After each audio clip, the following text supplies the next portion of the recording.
ahubwo turaba Kristo. Alléluia. Amen. Nous ne sommes pas des branhamistes. Non, non, non, non, turaba non. Branham, oya. S'il y a des branhamistes, ok. Niba babaha ba Branham je, mais nous ne le sommes pas. ariko twe siko turi. Nous sommes des chrétiens turaba Kristo. ramenés, des chrétiens de la Bible.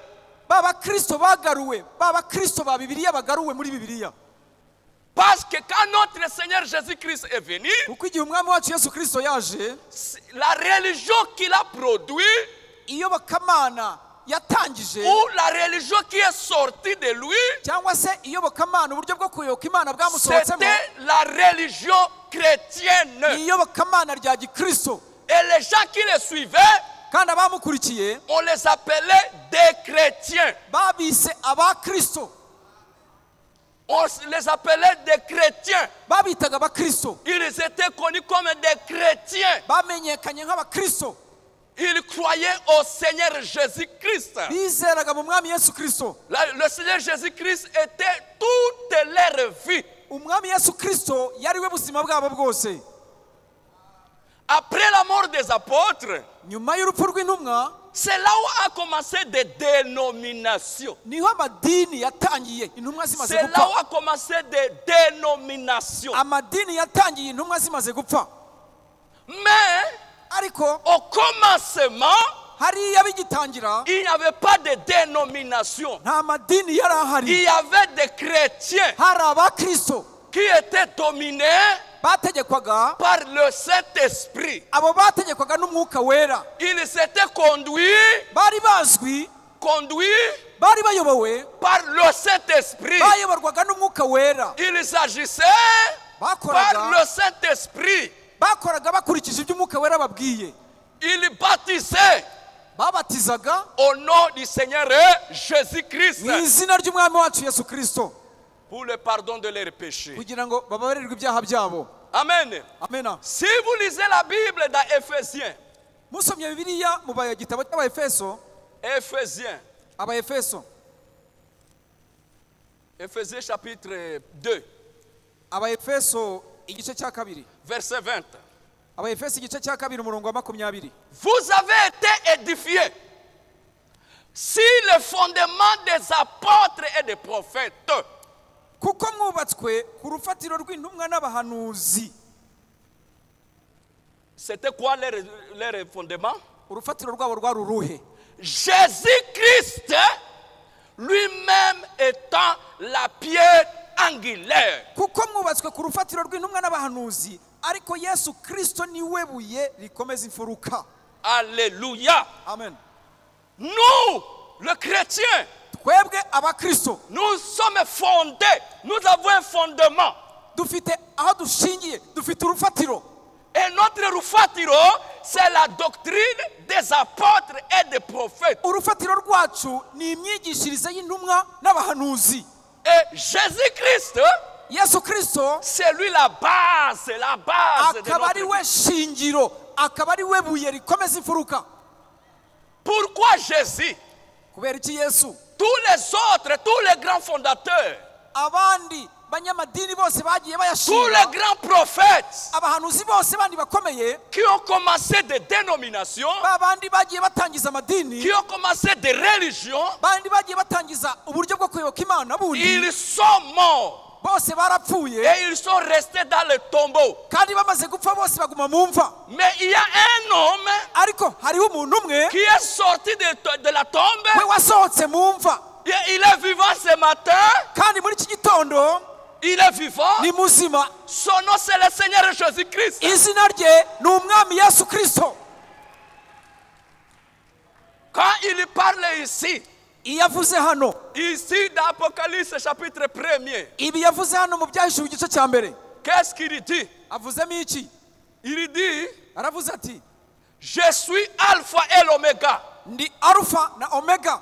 dit le Seigneur Dieu. Ni ku mwami Imana ivuga, C'est lui qui est, iriho qui était, kandi yahozeho qui vient, kandi izahoraho, le Tout-Puissant. Imana ishobora byose. Alléluia. Haleluya. Écoutez encore. Mwongere mwumve. Verset 17. Ku murongo wa 17, Jean dit, c'est Yohana la aravuze vision ati, que Jean a vue. yohani aramubonye aravuze ati j'ai tombé à ses pieds comme mort. mubonye ntyo mwikubita imbere nk'upfuye. Il posa sur moi sa main droite en disant, ashyiraho ukuboko kw'iburyo arambwira ati ne crains point, witinya, je suis le premier et le dernier ndi uwa mbere kandi ndi uw'imperuka et le vivant. kandi ndi uhoraho. J'étais mort icyakora narapfuye et voici je suis vivant au siècle des siècles. ariko none dore mporaho iteka ryose. Je tiens les clés de la mort kandi et mfite du séjour des morts. kandi mfite imfunguzo z'urupfu n'iz'ikuzimu. Alléluia. Haleluya.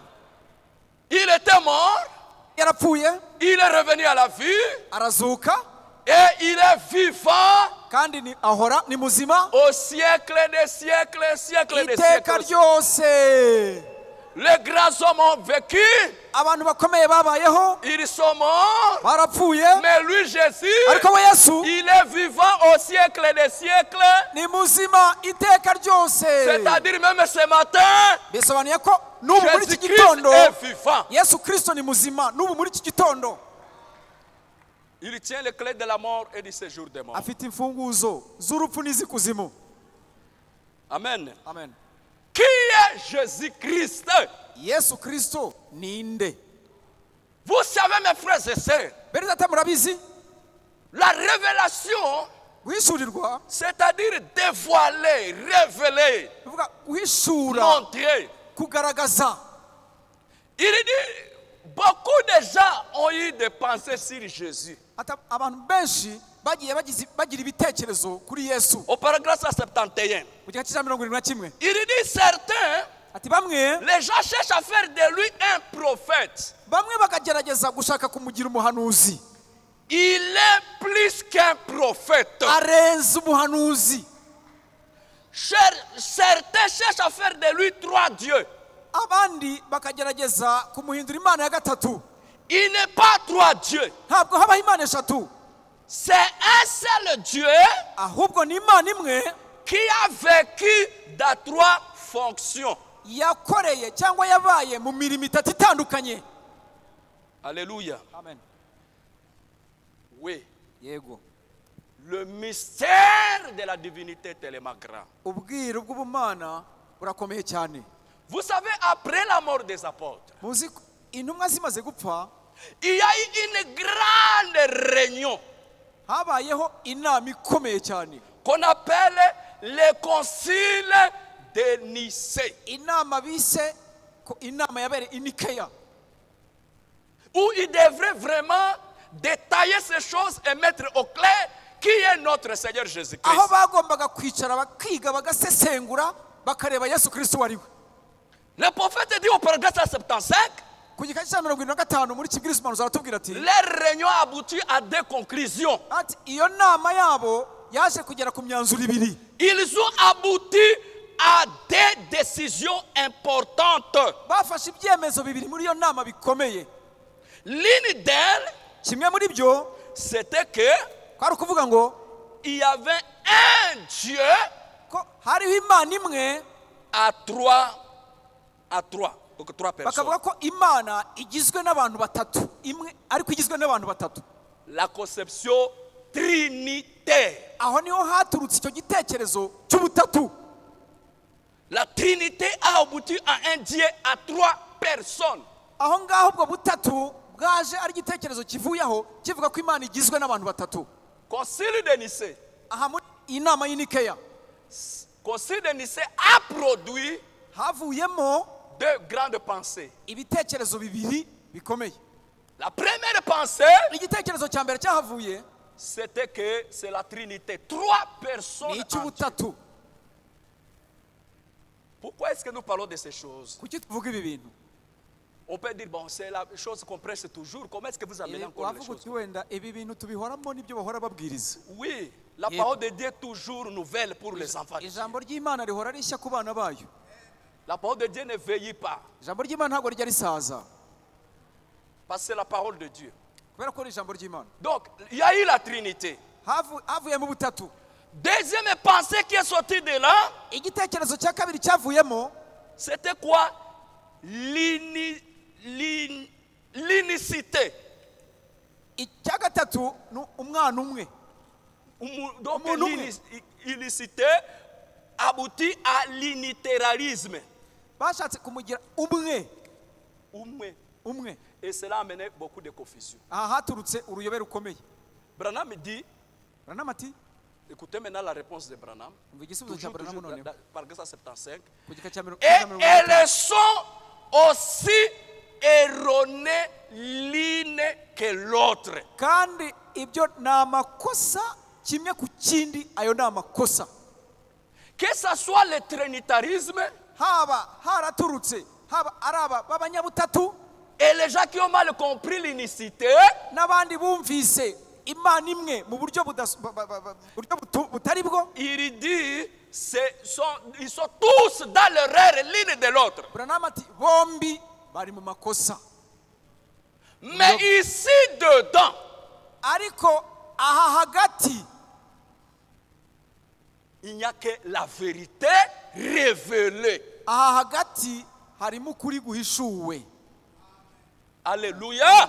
Amen. La Trinité, c'est quoi? ubutatu iki? Cela veut dire il y a un Dieu le Père, ibyo iyo bavuze ubutatu ibisobanuye ko hari imana data, il y a un Dieu qui est encore à côté qui s'appelle le Fils, hakaba indi mana ntoya iri ku ruhande yitwa umwana, et il y a un autre Dieu à côté qui s'appelle le Saint-Esprit. hakaba n'indi mana yitwa mwuka wera. Ça, c'est la conception trinitaire. aha ni imyumvire y'abanyabutatu. Il y a trois personnes en Dieu. Ati, imana imwe igizwe n'abantu batatu. Maintenant, dans l'unicité, Branham il dit quelque chose. noneho mu banyabumwe hano bo hari icyo Branham avugamo. Écoutez, il dit Jésus. Bo baravuga bati Yesu. Branham dit ici Jésus. Branham ati En Yesu condamnant cette unicité, il dit ceci: Jésus acyaha aba banyabumwe. Branham aravuze ati Yesu ne pouvait pas être son propre père. Yesu ntiyashoboraga kwibera se. S'il y avait un père en dehors du Saint-Esprit, iyo haza kuba undi data hanze y'umwuka wera, il aurait été un enfant illégitime. yari kuba umwana w'ikinyendaro. Il a dit que Dieu était son père. ariko Yesu yavuze ko imana ari se. Cela se trouve dans Matthieu 1, verset 18. ibyo muri Matayo igice cya mbere umurongo wa 18. Écoutez ce que dit. Et là, vous allez comprendre.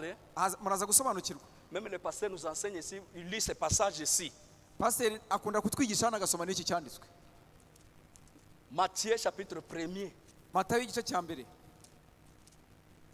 Vous allez comprendre. Chapitre 1er, verset 18. igice cya mbere Matayo umurongo wa 18. Voici de quelle manière arriva la naissance de ati Jésus-Christ. dore ukuvuka kwa Yesu ko kwagenze. Marie, sa mère, avait été fiancée à Joseph, enceinte par la vertu de qui? Du Saint-Esprit. nyina Mariya yari yarasabwe na Yosefu ariko ataramurongora, banubona afite inda y'umwuka wera. Amen. C'est comme pour dire qu'il a accepté, c'est le Saint-Esprit. ninde wamuteye iyo nda? ni umwuka wera. Cet enfant est venu de qui? Du Saint-Esprit. uwo mwana ni uwande? ni uw'umwuka wera. On continue. dukomeze Verset 20. ku murongo wa 20. Joseph qui voulait briser le verre. Hein? Il dit, comme il y pensait, voici un ange du Seigneur apparut en songe et dit: Joseph, fils de David, ne crains pas de prendre Marie, ta femme, car elle a conçu, l'enfant qu'elle a conçu vient du Saint-Esprit. akibitekereza marayika w'umwami Imana aramubonekera mu nzozi ati Yosefu mwene Dawidi, witinya kurongora umugeni wawe Mariya, kuko imbuto imuri Mariya y'umwuka wera. Alléluia. Amen. La face vient de qui? umwana ni uwande? Vient aturutse he? du Saint-Esprit. aturutse ku mwuka C'est wera. l'enfant du Saint-Esprit. ni umwana w'umwuka wera. Mais si vous allez dans Jean, ariko ugiye muri Yohana, Jésus dit clairement Yesu abivuga yeruye, que son père c'est Dieu. akavuga ati data, imana ni data. Son père à Jésus, lui, noneho se wa Yesu we c'est Dieu. ati ni imana. Alors qui est Dieu? none si imana ninde? Dieu, imana c'est l'Esprit. imana ni umwuka. Il C'est le Saint-Esprit. n'umwuka wera. Il n'y a pas de Dieu. nta mana ebyiri Jésus n'a zibaho. pas de père. Yesu ntafite ba se babiri. Quand on l'appelle père, Igihe data yariho, quand on l'appelle père, iyo bamwise data c'est toujours l'esprit. baba bavuze umwuka n'ubundi. Amen. Amen. Il dit, le Saint-Esprit ati umwuka wera et Dieu n'Imana, doivent être une seule et même personne. umwuka wera n'Imana bagomba kuba umuntu umwe n'umwe. Amen. Amen. Le Saint-Esprit umwuka wera et le Père, na data ce n'est pas deux choses ntabwo différentes. ari ibintu bibiri bitandukanye. C'est Dieu. n'Imana. C'est lui le Père. niwe data, C'est lui le Saint-Esprit. niwe mwuka wera. Alléluia. Haleluya. Maintenant écoutez. noneho mwumve, Le trinitarisme, c'est quoi maintenant? abanyabutatu noneho Où est-ce qu'ils sont arrivés? bageze he? Et ils ont voulu dire, bo bashatse kuvuga bati parce qu'ils adoraient des idoles, kubera ko baramyaga ibigirwamana, ils ont dit, baravuze bati ils ont divisé Dieu à de la triple, à trois morceaux. Imana bayiciyemo ibice bitatu bo. Or, ce n'est pas ça. kandi siko bimeze. Il y a un seul Dieu. hariho Imana imwe. Le premier commandement, là. Écoute, ô Israël, il y a un seul Dieu. Isirayeli yari ifite Imana imwe. Qui peut dire Amen? ninde bavuga amina? Maintenant, frère Branham nous montre quelque chose. noneho mwere Aburahamu hari icyo atwereka hano. Il dit ceci, Aratubwira mais ati, lisons d'abord 1 Timothée chapitre 2. dusome Timoteyo wa mbere igice cya kabiri. Ça va nous aider un peu ici. haraza kudufasha. Timoteyo wa mbere igice cya kabiri. 1 Timothée chapitre 2, Timoteyo wa mbere igice cya kabiri. verset 5. Timoteyo wa mbere igice cya kabiri umurongo wa karindwi. Je ne suis pas en train de prêcher comme tel, vraiment. C'est comme enseigner. Écoutez, verset 5. ku murongo wa gatanu. Il y a un seul Dieu kuko hariho Imana imwe et aussi un seul médiateur kandi hariho umuhuza umwe w'Imana n'abantu. entre Dieu et les hommes. umuhuza umwe w'Imana n'abantu De Ouangugo, c'est qui? Jésus-Christ homme. ari Yesu Kristo. niwe Yesu Kristo, ni nawe niwe umuntu ari we w'Imana n'abantu. nawe ni umuntu ari we Yesu Kristo. kongera dutangire. kuko hariho Imana imwe kandi hariho umuhuza umwe w'Imana n'abantu, nawe ni umuntu ari we Yesu Kristo. Amen. Donc il a dit que il y a un seul médiateur hariho umuhuza umwe entre Dieu et les hommes. hagati y'Imana n'abantu. C'est qui?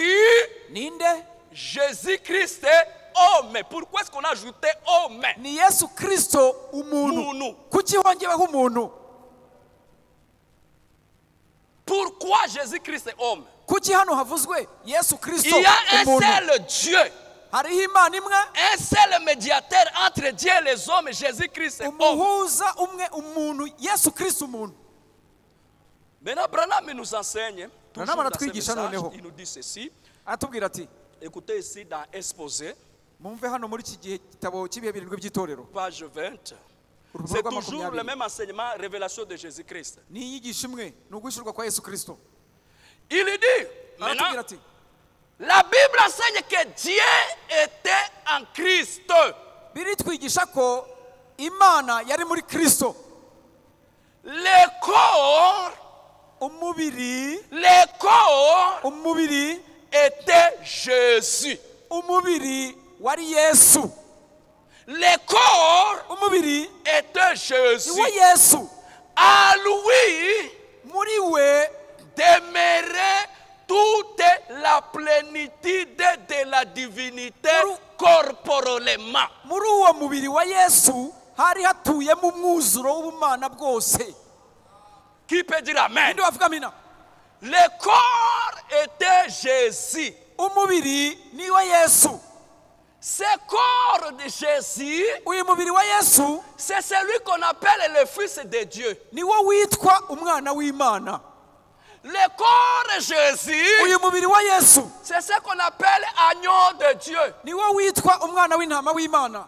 Le corps de Jésus, umubiri wa Yesu c'est l'appelle encore la parole. niwo wiswe ijambo.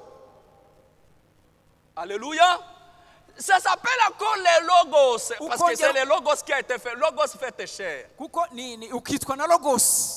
Maintenant, le Saint-Esprit, qui est le Père, est entré en Jésus dans toute la plénitude.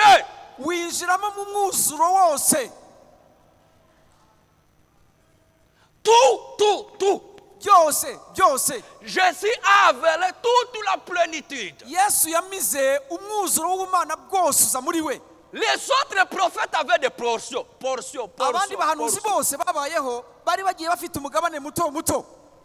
Maintenant ici, c'est tout Dieu dans Jésus.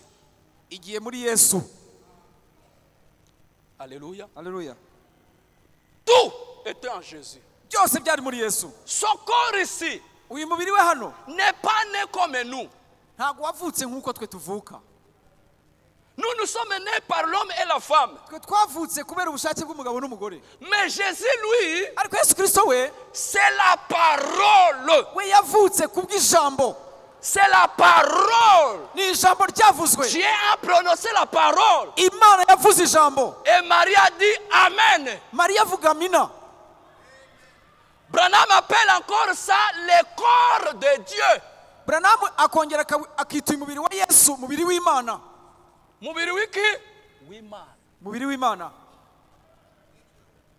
Alléluia. Alléluia. C'est le corps de Dieu. Amen. Amen. Maintenant écoutez.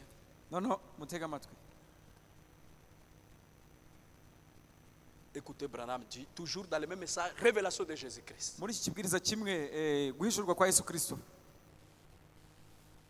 Paragraphe 184. Puis ce même Dieu fut manifesté dans un corps né d'une vierge. Corps qui créa dans le sein de Marie. Il vécut, tabernacla et déploya sa tente comme ce fut le cas pour les êtres humains.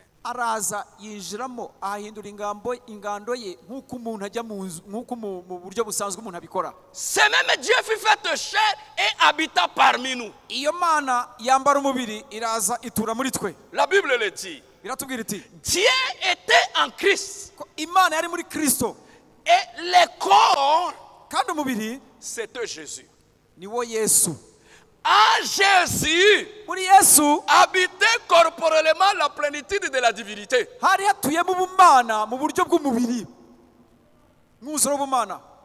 En lui. Alléluia. Voilà pourquoi quand il avait, quelque part Branham me dit, Jésus était un homme double.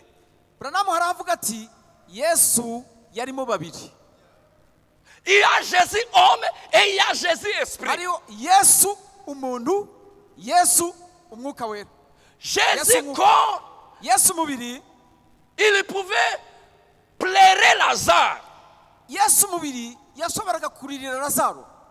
Mais Jésus en esprit, il pouvait ressusciter Lazare. Jésus corps pouvait pleurer à cause de faim, de se lamenter, oh, j'ai faim. Mais Jésus esprit, il pouvait multiplier le pain. Qui peut dire amen? Jésus, Dieu ne pouvait pas mourir en tant qu'esprit, non.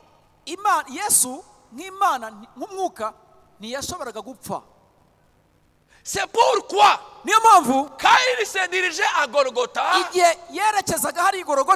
l'esprit qui est Dieu l'a quitté. Et le corps a pleuré. Mon Dieu, pourquoi tu m'as abandonné?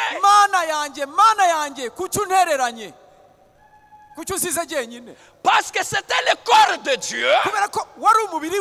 C'était l'agneau de Dieu qui devrait souffrir sur la croix et mourir. Or Dieu est esprit. kandi Imana ni umwuka, Et Dieu ne peut pas mourir. Imana ntishobora gupfa. Est-ce que nous sommes ensemble? Ese turi kumwe? Lisons Jean chapitre 4. Yohana, dusome muri Yohana 4. Jean chapitre 4. Ubutumwa bwiza bwa Yohana igice cya 4. Verset 24. Yohana 4 murongo wa 24. Commençons verset 3. Dore ku murongo wa 3. 23. Mais l'heure vient, elle est déjà venue, où les vrais adorateurs adorent le Père en esprit et en vérité. Car c'est ça là, les adorateurs que le Père demande. Ariko igihe kiraje ndetse kirasohoye aho abasenga by'ukuri basengera data mu kuri no mu mwuka no mu kuri, kuko data ashaka ko benabo ari bamusenga. Maintenant Jésus nous définit qui est Dieu. Noneho Yesu hanagiye kudusobanurira Imana iyo ariyo. Dieu est esprit. Et il faut que ceux qui l'adorent en esprit et en vérité. Kuri 24, Imana ni umwuka, n'abayisenga bakwiye kuyisengera mu mwuka no mu kuri. Alléluia. Amen. Dieu est quoi? Imana ni iki? Dieu est esprit. Imana ni umwuka. Dieu est esprit. Imana ni umwuka. Dieu n'est pas la chair, mais Dieu n'est pas physique. Dieu est esprit. Imana si umubiri ugaragara, Imana ni umwuka. Mais cet esprit-là est venu se faire chair. Ariko uwo mwuka waraje wiremera umubiri. Alléluia. Écoutez encore Branham. C'est le lever du soleil. Paragraphe 241. L'esprit l'avait quitté au jardin de Gethsemane.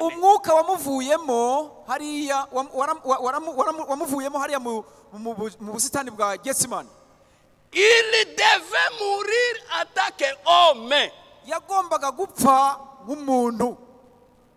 Alléluia. Alléluia. Il n'était pas obligé de le faire, il était Dieu. Et Dieu avait oué cette chair-là qui était une chair humaine. S'il était monté là en tant que Dieu, il n'aurait jamais connu cette sorte de mort-là. Et Branham continue à dire, on ne peut pas tuer Dieu. Amen. Amen. On ne peut pas tuer Dieu. C'est pourquoi Dieu est sorti. Il laisse son fils mourir. Son fils là, c'est son corps. C'est son tabernacle. Lui, Dieu en tant qu'esprit, il est sorti de ce corps-là. Et le corps est allé mourir pour nous. Maintenant, ce corps-là, frère Branham nous enseigne. Avant que ça vienne même sur la terre. Avant même que ça vienne sur la terre. Ce corps-là était là au commencement avec Dieu.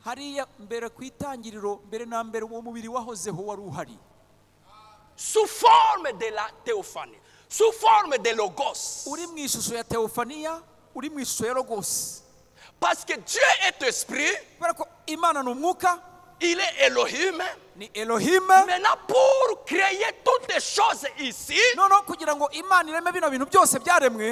il sait d'abord créer un corps. Et ce corps-là s'appelle le logos, la parole.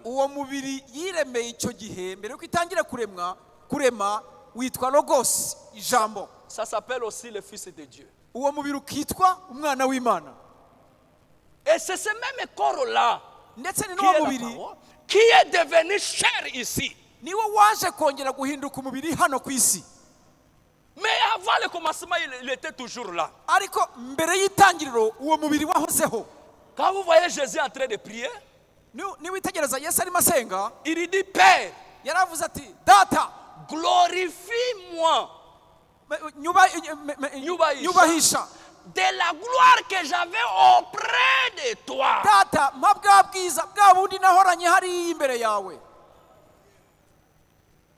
Alléluia. Amen. Lisons Colossiens. Le message de Branham est basé sur la Bible. Colossiens chapitre 1er. Abakolosayi igice cya mbere. Chapitre 1er. Abakolosayi igice cya mbere. Colossiens. Abakolosayi. Verset. On parle des fils de Dieu. Bon, ok, on peut commencer 12. Rendez grâce au Père qui vous a rendu capable d'avoir part à l'héritage des saints dans la lumière, qui nous a délivrés de la puissance des ténèbres et nous a transformés dans le royaume du Fils de son amour. Mushimira Imana data wa twese waduhaye kuraganwa n'abera umurage wo mwiju umurage wo mu mucyo. 13. 13. Niwe wadukijije ubutware bw'umwijima akadukuramo akatujyana mu bwami bw'Imana we akunda. En qui nous avons la rédemption, la rémission des péchés. Niwe waducunguje amaraso ye ngo tubone ko barirwa ibyaha byacu. Écoutez la suite. Jésus c'est qui? Il est l'image de Dieu invisible. Ni nawe shusho y'Imana itaboneka. Le premier-né de toute la création. Hano mwumve. Niwe mfura mu byaremwe byose. Alléluia. Amen. Avant quoi que ça soit. Mbere yuko habaho ikintu cyari cyo cyose. Le premier-né. Imfura. C'était le Fils de Dieu. Imfura mu byaremwe n'umwana w'Imana. Alléluia. Amen. Car en lui, à travers ce premier-né là, kubera ko muri iyi mfura mwumve kuko muri we arimo byose byaremewe. En lui ont été créées toutes les choses. Kuko muri we arimo byose byaremewe. Qui sont dans les cieux. Et sur la terre. Cyangwa ibyo mu isi. Les visibles. Ibiboneka. Et les invisibles. N'ibitaboneka. Les trônes. Intebe z'ubwami. Les dignités. N'ubwami bwose. Domination. N'ubutware bwose. Autorité. N'ubushobozi bwose. Tout a été créé par lui et pour lui. Niwe wabiremye byose kandi rero ni nawe byaremewe. Il est avant toutes choses. Yabayeho mbere ya byose. Et toutes les choses subsistent en lui. Yabanjirije byose kandi byose bibeshwaho nawe. Il est avant toutes les choses et toutes choses. Il est la tête du corps de l'église. Niwe mutwe w'umubiri niwe mutwe w'umubiri niwe torero kandi ni nawe tangiriro. Alléluia. Amen. Le premier-né d'entre les morts. Niwe mfura yo kuzuka mu bapfuye. Afin d'être en tous les premiers. Kugira ngo abo wa mbere uhebuje byose. Car en lui, kuko muri we Dieu a voulu que toute la plénitude habitant en lui. Kuko Imana yashimye ko kuzura kwayo kose kuba muri we. Vous comprenez mes frères et sœurs? Murabisobanukirwa bene data. Avant de créer quoi que ce soit, avant de créer le soleil, avant de créer la lune, la première chose que Elohim a créée, avant les anges, avant quoi que ce soit, il a créé d'abord un corps. Ce corps-là, c'est le Fils de Dieu. C'est la maison de Dieu. Maintenant, lui, l'esprit, il entre dans l'esprit, il a ce corps-là, théophanique, le logos, la parole. Il commence à créer toutes les choses. La première chose qu'il a créée, c'est ce corps-là. Et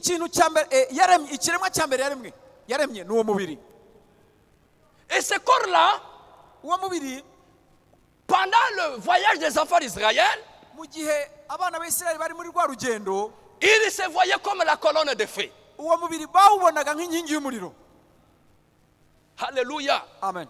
Vous allez voir Branham dit quelque part, dans le message de Dieu dévoilé, il dit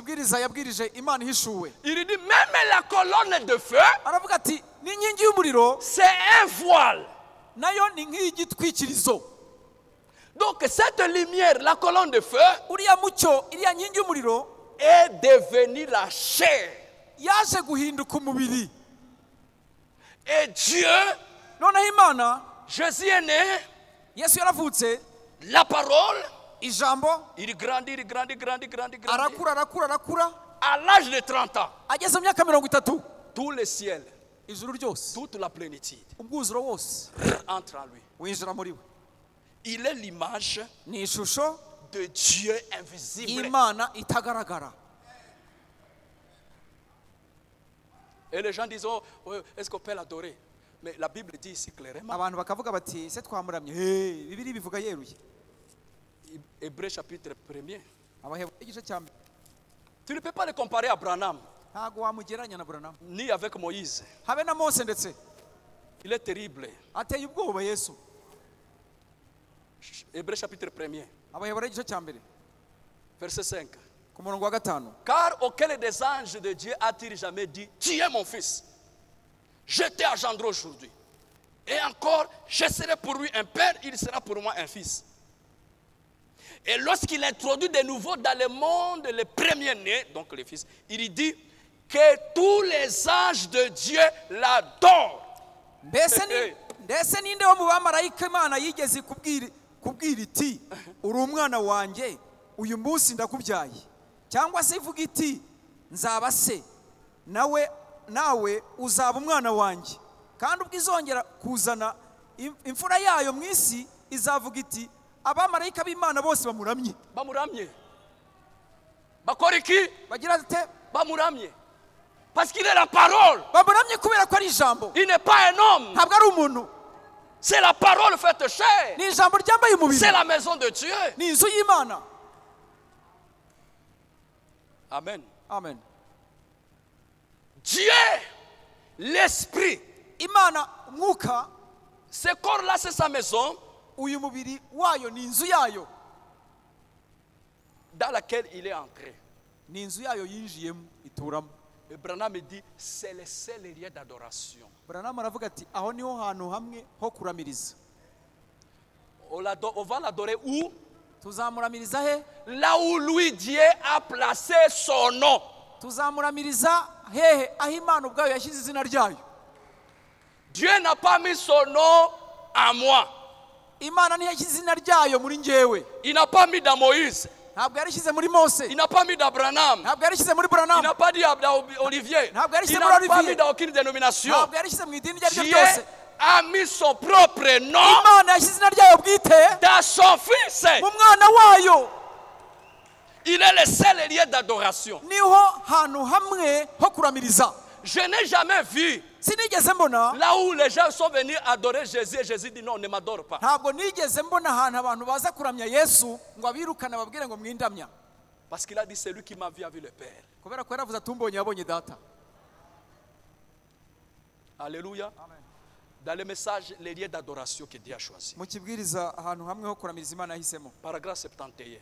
igika cya 71. Mes amis, ati inshuti zanjye, je ne vais pas blesser les sentiments, ntabwo nshaka gukomeretsa amarangamutima yanyu, mais je suis responsable d'un message. ariko mfite ubutumwa ngomba kubagezaho. Et ce message, c'est kandi ubutumwa sortez de cette souillure. ni ugusohoka muri iyo myanda. Et si je vous demande de sortir, nimbasaba gusohoka, où est-ce que je vais vous amener? ndabajyana hehe ubwo mbasaba gusohoka? Est-ce que je vous amènerai au Branham Tabernacle? ese nzabajyana mu rusengero rwanjye? Il est aussi coupable que tous les autres. narwo ntabwo rwujuje ibisabwa nk'izindi zose. Mais il y a un lieu ariko hari ahantu hamwe où je peux vous amener, aho nshobora kubajyana, où vous êtes en aho sécurité muzaba mutekanye et protégé de la mort. mukaba murinzwe urupfu. C'est en ni Jésus-Christ. muri Yesu Kristo Les lieux d'adoration de niho Dieu. hantu hamwe ho kuramiriza. Voilà les lieux que je vous présente ce soir. dore ahantu mbagaragariza muri iki gitondo naho Là où Dieu a mis son nom. aho Imana yashyize izina ryayo C'est en Christ. ni muri Kristo. Pas dans une église. ntabwo ari mu itorero, Pas dans un tabernacle. ntabwo ari mu rusengero, Mais en Christ. ahubwo ni muri Kristo. C'est lui le tabernacle de Dieu. niwe rusengero rw'Imana, niwe ngando y'Imana. C'est lui le lieu où Dieu est entré lui-même. niho Imana yaje ikicara ubwayo Et à qui il a demeuré. igaturamo. Celui-ci est mon fils bien-aimé, iravuga iti uyu ni umwana wanjye nkunda, à qui je me plais de demeurer. uwo nishimiye guturamo. C'est là que Dieu a établi sa demeure Aho niho Imana yashyize ubuturo bwayo, et qu'il a apporté son nom. noneho ihashyira izina ryayo, Il a placé ishyiramo Jésus-Christ. ihashyiramo Yesu Kristo. Son nom Izina ryayo a été mis dans un homme, ryashyizwe mu muntu, son fils, umwana wayo Jésus-Christ, Yesu Kristo, en qui il a établi sa demeure. aho yashyizemo ubuturo, aho yatuye. Alléluia. Haleluya, C'est en lui. ni muri we, C'est là où il a placé aho niho yashyize izina ryayo, son nom. niho yashyize izina ryayo. Amen. Amen. Si vous lisez dans la Bible, dans la prière de Jésus, Jean chapitre 17, dusomye muri Bibiliya Yohana 17 mu isengesho rya Yesu, prenez ça avec moi. muhafate Yohana 17. Si vous lisez dans la Bible là en anglais, usomye même en muri Kinyarwanda c'est la même chose. Tu peux no mu lire. Kinyarwanda niko bivuze. Écoutez. Yohana 17. I will remain in the world no longer, but they are still in the world, and I'm coming to you. Holy Father, protect them by the power of your name, the name you gave me, so that they may be one as we are one. Verset 11. Chapitre 10. 17 umurongo wa 11. Chapitre 17. Nuko Yesu abwira, Non. Jean chapitre 17, verset 11. 17 umurongo wa 11. Jye sinkiri mu isi, ariko bo bari mu isi, naho jye ndaza kuri wowe. Data wera, ubarindire mu izina ryawe wampaye, ngo babe umwe uko natwe turi umwe. Ubarindire mu izina ryawe wampaye. Amen. Njyewe mwana mfite izina, Moi, izina Dieu, j'ai un nom. nahawe ni izina Le rya nom que tu m'as data. donné, c'est le nom du Père. Amen. Amen. The name that you gave me. Iryo zina ryawe wampaye. Verset 12. 12. While I was with them, I protected them and kept them safe by the name you gave me. Nkiri kumwe nabo nabarindiraga mu izina ryawe wampaye. Narabarinze muri bo nta muntu wabuze ngo arimbuke keretse umwana wo kurimbuka ngo ibyanditswe bisohore. Hallelujah. Amen. Garde-les Barinde. au nom que tu m'as donné. Barindire mu izina ryawe wampaye. Quel est le nom de Dieu? None si izina C'est ry'Imana là où la ni chose maintenant. Nous adorons qui? turamya nde? Nous adorons Dieu. Turamya Imana. Son nom, Izina ryayo c'est qui? ni irihe? Il a révélé cela. Yararihishuye. Il dit, moi ici, la maison, moi le fils ici, je Jewe porte le nom que tu m'as donné. jewe nzu, jewe Imana ituyemo, mfite izina Imana yampaye. Et le nom qu'il portait, Kandi izina yari afite, et il a dit, j'ai fait connaître ton nom. yaravuze ati namenyekanishije izina ryawe. Verset 6.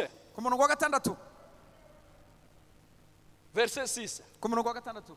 I have revealed you to those who gave me out of the world. They were yours. You gave them to me, and they have obeyed your word. Now, they know that everything you have given me comes from you. Abo wampaye mu isi nabamenyesha izina ryawe. Bari abawe, urabampa, none dore bitondeye ijambo ryawe. None bamenye yuko ibyo wampaye byose byaturutse kuri wowe. Amen. Il a fait connaître ton nom. Yamenyesheje izina ryayo. C'est le nom de Jésus. Iryo ni izina rya Yesu.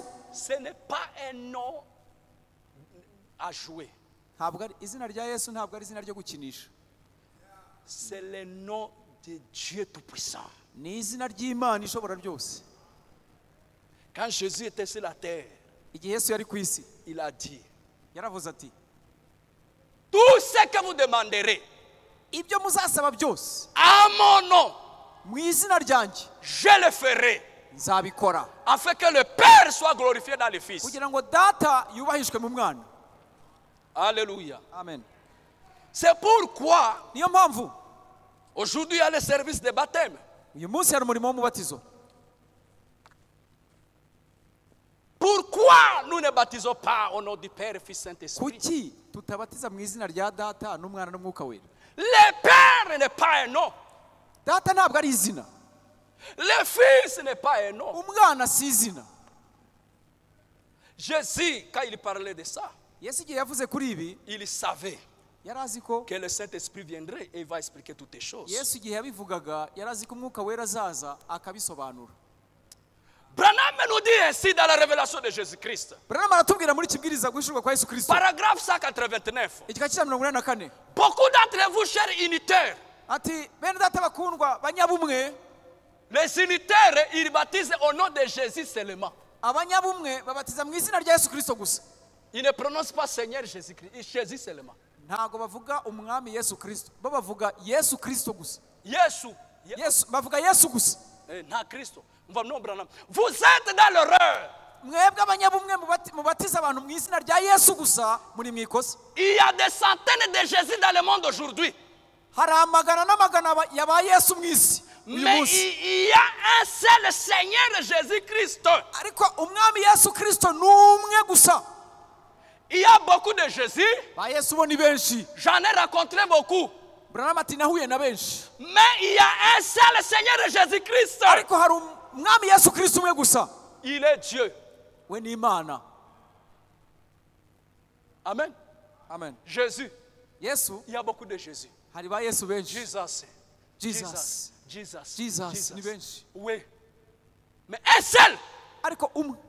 Le Seigneur Jésus-Christ. Niwe mwami Yesu Kristo wenyine. Pourquoi? Kubera iki? Écoutez. Mwumve. Père, Fils, Saint-Esprit. Data, umwana umwuka wera. Matthieu 28, verset 19. Baptisez-les au nom du Père, Fils, Saint-Esprit. Haravuze ngo babatizwe mu izina rya data n'umwana n'umwuka wera. Ce n'est même pas au pluriel, au nom, au singulier. Bavuze izina rimwe, mu bumwe, rimwe. Ntabwo ari amazina. Au nom Mu izina rimwe du Père, rya data, Fils, ry'umwana, Saint-Esprit. ry'umwuka wera. Le Père n'est pas un nom propre. Data ntabwo ari izina bwite. C'est un nom commun. Ni izina rusange. Il y a beaucoup de pères. C'est un titre. Ba data ni benshi, ufite se wese ni data. Saint-Esprit. Mwuka wera. Écoutez. Mwumve. Père. Data n'est pas un nom propre. ntabwo ari izina bwite. Non, non, non. Oya. Il y a beaucoup de pères. Ba papa ni benshi, ba data ni benshi. Allez signer un chèque. Bon, je payais à Monsieur Père. Noneho uzasinye sheke wenda yo kujya kuretera amafaranga kuri banki, wandikeho ngo data. On va vite te remettre ce chèque là. Bazahita bagusubiza ati izina niribaho. Il y a beaucoup de papas, il y a beaucoup Aba de papa pères. ni benshi cyane twamenya rindi. Il faut identifier les noms. Birasaba gusobanura izina neza. Fils, il y a beaucoup de fils. Abana ni benshi. Même Saint-Esprit n'est pas un nom. Ndetse n'umwuka wera si izina. Saint-Esprit, c'est-à-dire un esprit qui est saint. Umwuka wera ni umwuka nyine utagira inenge wera. Branham me dit c'est comme pour dire un être humain. Un être humain. Ni nko kuvuga ngo ikiremwa muntu ukivugira ucyo gusa. C'est un être humain. Ikiremwa. Et ici c'est le Saint-Esprit. Hano ni umwuka wera. Ce n'est pas un nom. Si izina. Mais il a fallu Ako byasabaga que le Saint-Esprit puisse révéler cela. kumwuka wera abihishura. Et remarquez aujourd'hui, frère, Mwitegereze bene data uyu munsi. même ce que les apôtres ne voyaient pas clairement, Na bya bindi ntumwa zitabonaga neza. il a été promis que vers le soir, la lumière paraîtra. Isezerano ryari ryaratanzwe ko mu gihe cy'umugoroba umucyo uzaza. Le Père ici, c'est Seigneur. Uyu data ni umwami. Seigneur. Umwami. Fils, c'est Jésus. Uyu mwana uvuzwe hano ni Yesu. Saint-Esprit, c'est Christ. Mwuka wera ni Kristo. Voilà pourquoi, Dore impamvu quand on baptise dans l'eau, iyo tubatiza mu mazi, nous devons veiller. tugomba kuba maso, Je le plonge nkamushyira mu mazi, pas au nom de Jésus. atari mu izina rya Yesu. Il faut répéter les trois. Ni ngombwa Je kuvuga te baptise ibi bintu bitatu, ndakubatiza au nom mu izina du Seigneur ry'umwami Jésus Yesu Christ. Kristo. Au nom du Seigneur Mu Jésus Christ. izina ry'umwami Yesu Kristo. Alléluia. C'est ça le vrai baptême chrétien. Uwo ni wo mubatizo w'ukuri wa gikristo. Et c'est ça le nom que nous avons aujourd'hui. Ni naryo zina dufite uyu munsi. C'est ça le nom qui doit ouvrir toutes les portes fermées. Niryo zina rigomba gufungura ya marembo yose afunze. C'est caché dans ce nom ici. Bihishe muri iri zina. Le nom du Seigneur Jésus Izina Christ. ry'umwami Yesu Kristo. Et c'est le dernier nom humain que Dieu a utilisé. Niryo zina rya nyuma rikomeye Imana yakoresheje. Si un esprit viendra te tromper, Niyo umwuka akubeshya, umwuka akubeshya. umwuka mubi, Umwuka mubi akaza akakubeshya. qui te dira qu'il y a un nom nouveau. Umwuka mubi akaza akakubeshya ngo hariho izina rishya. Et ce nom-là, c'est William Aaron Branham. Akakubwira ngo iryo zina rishya ni William Branham. Jetez cela. Jugunya. C'est contraire à la Bible et au message. Ibyo binyuranye na Bibiliya ndetse n'ubutumwa. Amen. Amen. Écoutez, frère Branham. Umva ko muri Branham atubwira. Il dit ceci. Aratubwira ati, La question-réponse. mu bibazo n'ibisubizo. On lui a posé la question. Bamuhaje ikibazo. Il dit oui, oui. Ati yego yego. Il fut appelé le Je suis. Yiswe ndiho. Il fut appelé Jéhovah. Arongera yitwa Yehova. Il a changé plusieurs fois. Yagiye ahindura amazina inshuro nyinshi. La dernière fois Ku nshuro ya nyuma que cela fut changé, aho yahinduye izina c'était lorsque Dieu fut fait chair ni igihe Imana yambaye umubiri. et qu'il prit un nom humain. Noneho igafata izina rya kimuntu noneho. Quel est cet nom-là? Iryo zina ni irihe? Il continue à dire Jéhovah, Yehova, je suis, ndiho, et tout le reste, n'andi mazina yose. ce sont des titres d'un nom. Ibyo ni ibyubahiro by'izina runaka. Tout ça, ce sont des titres. Byose ni ibyitiriro. Je suis, Ndiho, Jéhovah Rapha, Yehova Rafa, ceci et cela. ibi n'ibi. Oh, l'étoile brillante des matins. Oh, inyenyeri yo mu ruturuturu. Tout ça, Ibyo ce byose sont des titres. byose ni ibyitiriro. Il y a un seul nom. Hari izina rimwe. C'est quel nom? Irihe? C'est Jésus-Christ. Ni Yesu Kristo. C'est le dernier nom Niryo zina rya nyuma que Dieu a utilisé. Imana yafashe. Alléluia. Amen. C'est le dernier nom. Niryo zina rya nyuma. C'est le nom de Dieu lui-même. Ni izina ry'Imana ubwayo. C'est le nom Ni izina propre de Dieu. ni izina bwite ry'Imana. C'est le seul nom à qui nous pouvons nous agenouiller. Niryo zina rimwe dushobora gupfukamira. Vous savez que le prophète était allé quelque part, il a annulé son rendez-vous. Muhanuzi hari aho yagiye, aho bari bamutumiye ubutumire bari bamuhaye arabwanga, yanga kujyayo. Pourquoi? Kubera iki? Parce que Kubera ko on lui a exigé bamusabye ko de s'agenouiller devant la personne là. imbere y'uwo muntu yaragiye kureba bamusabaga ko abanza gupfukama. Il dit je ne peux pas m'agenouiller devant n'importe qui. Ati jye sinshobora gupfukamira umuntu uwo ari we wese. C'est pourquoi toi frère, Niyo mpamvu wewe mwene data, toi sœur, we mushiki wanjye, n'imitez pas le monde. ntimukigana ab'isi. Oh, je vais demander la main de cette fille. Ngo ngiye uriya mukobwa musabe ko anyemerera tuzabane. Et puis le fiancé. Agende. Toi tu viens là avec la bague. Ukazana impeta. Accepte-moi. Ugatera ivi ngo nyemera. Accepte-moi que je sois vraiment. Nyemera rwose nyemera. C'est l'affaire d'aujourd'hui. Ibyo nibyo biri mu Et biboye toi munsi. tu t'agenouilles là pour demander. Ugatera ivi ugapfukama imbere ye. Oh sœur, accepte-moi que je Ngo puisse. mushiki wanjye nyemera. Ça c'est l'idolâtrie. Ibyo ni ukuramya ibigirwamana. Branham me dit, Branham aravuga ati, je m'agenouillerai nzapfukama gusa devant Jésus-Christ imbere ya seulement. Yesu Kristo wenyine. Ne vous agenouillez pas ntugapfukame na rimwe devant une idole, devant un être humain. imbere y'ikiremwa muntu. Ah oui, s'il veut prier pour toi, ça c'est autre chose. Là, tu n'agenouilles pas devant lui. Niba C'est la agiye prière. kugusengera, C'est Dieu qui est là. niba agiye kugusengera wenda wapfukama, ariko icyo gihe ntabwo upfukamye imbere ye, upfukamye imbere y'uwo asenga ngo agukize. Tu es devant Jésus-Christ, le roi des rois, le Seigneur des ya Yesu seigneurs. Kristo umwami w'abami, umutware w'abatware. Mais pour une demande quelconque, salutation ou quoi que ce Ariko soit, niba ari icyifuzo runaka ushaka kugeza ku muntu ne cyangwa se t'agenouille kumuramutsa, pas. ntuzajye gupfukama. Agenouille-toi Pfukama devant gusa le Seigneur imbere Jésus-Christ. y'umwami Yesu Kristo C'est wenyine. lui le roi des rois. Niwe mwami C'est w'abami, lui le Seigneur des niwe seigneurs. mutware w'abatware. Branham a annulé le rendez-vous Branham aho hantu yari agiye à yarabiretse bitewe n'iki? cause de cette chose-là. Bitewe n'icyo kintu bamusabye ngo apfukame. Il est la seule personne. Niwe muntu umwe wenyine. Alléluia. Amen. À qui on peut adorer.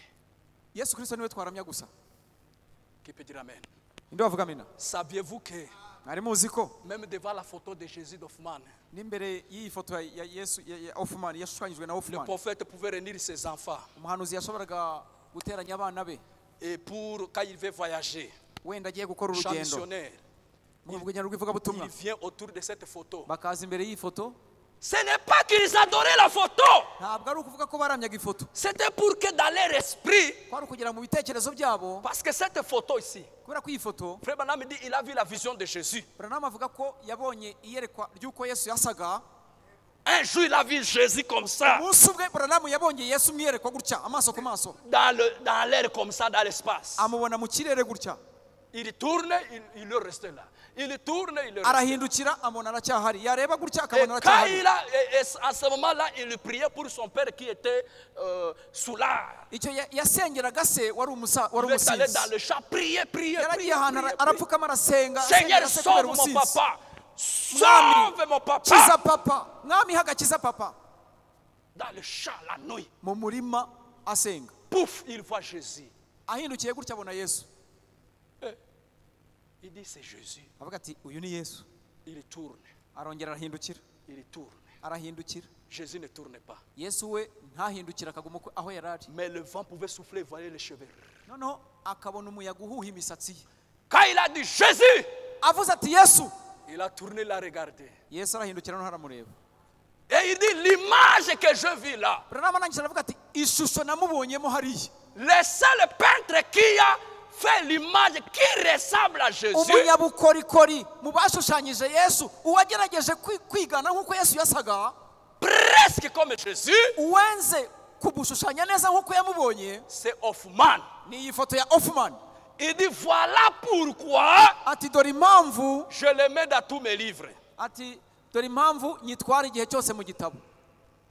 J'ai cette photo-là Ati iyo foto de ndayifite, Jésus d'Hoffmann. Yesu washushanyijwe na Parce que Hoffmann, c'est presque comme ça. kubera ko nabonye yenda gusa nawe.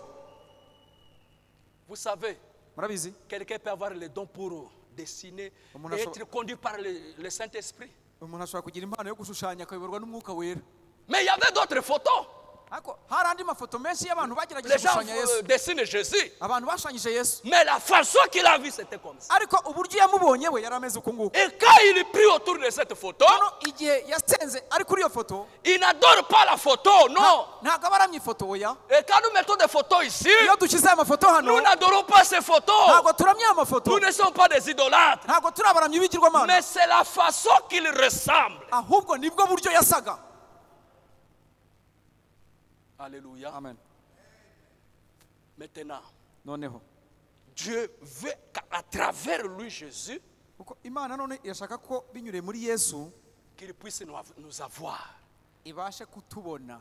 La Bible, ma Bible ici dit, Iyi Bibiliya hano iravuga iti, il dit que Dieu Imana nous a réconciliés avec lui Imana yatkunze nayo à travers Christ son Fils. itwunga yiyunze natwe inyuriye muri Yesu Kristo. Jésus-Christ, Yesu Kristo c'est lui l'agneau accepté de Dieu. niwe mwana w'intama wemewe w'Imana. Jésus-Christ, Yesu Kristo c'est lui le digne. niwe wenyine ukwiye. C'est pourquoi, mes frères, Niyo mpamvu bene data, quand nous devenons des chrétiens, iyo duhindutse abakristo, notre vie, ubuzima vous qui serez bwacu, baptisés aujourd'hui, mwebwe bari bubatizwe uyu munsi, Ne soyez pas satisfaits parce que vous avez été baptisés dans l'eau. mwinezezwa gusa nuko mubatijwe mu mazi menshi. Ce n'est qu'un premier pas. Iyi ni intambwe ya mbere gusa. Quand vous serez baptisés ici dans l'eau, nubatizwa mu mazi, vous serez membre de l'église. nubatizwa mu mazi menshi uraba ubaye umwe mu bagize itorero. C'est tout. Nta kindi. Mais il y a un voyage qui continue. Ariko hari urugendo rukomeje. Ce voyage-là, urwo rugendo, ça commence. urwo rugendo rutangira. Là, à partir que le frère nous explique tous les processus. Il aime nous montrer cela. Comment écouter, prendre la décision, tout ça. Mais quand tu crois réellement, tu es baptisé, tu es justifié. Tu es justifié par Dieu. C'est-à-dire tes péchés passés là sont pardonnés. C'est pourquoi il faut te repentir, regretter. Frère Branham me dit, il y a de repentance aux yeux secs. C'est-à-dire, quelqu'un va dans l'eau de baptême, il ne regrette même pas. Je ne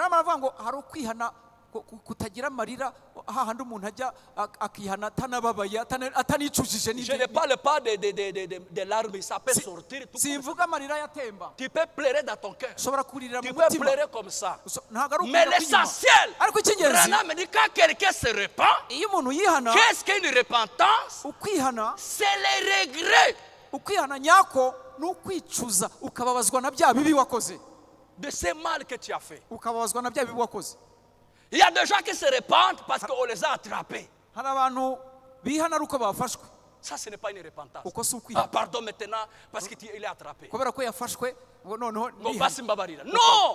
tu dois, dès que tu fais l'acte, tu regrettes. Dès que tu commets le mal, tu regrettes. Et ces regrets-là t'amènent à la repentance.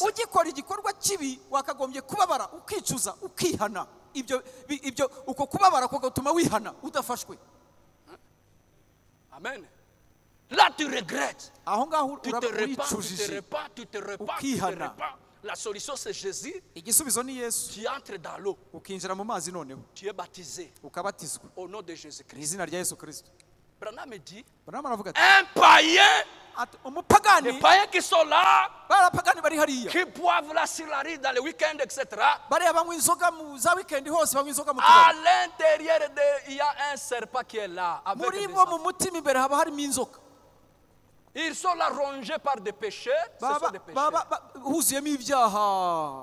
Avec un serpent qui les conduit. Toujours. Il est là à l'intérieur de leur cœur. Fume. Bois. C'est un serpent qui est. Fais le mal. Non, il ment sans retenir. Il peut tuer. Il peut avorter. Il peut faire n'importe quoi. Il peut commettre l'adultère et se réjouir de cela. C'est un serpent à l'intérieur. Mais quand il rencontre la lumière, il regrette sa vie. Il dit, mais je suis un cochon. Je suis un cochon. Il y a des gens qui veulent venir à l'église en état déjà propre. Non, ça ne peut pas se faire.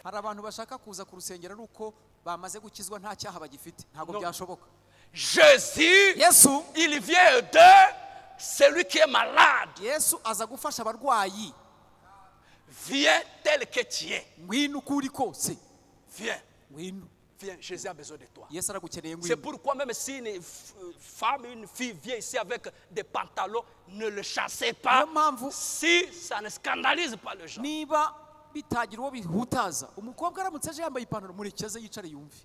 Qu'il écoute la parole. Ça c'est une maison, c'est l'hôpital. Toi qui es voleur, viens. Toi qui fumes, viens.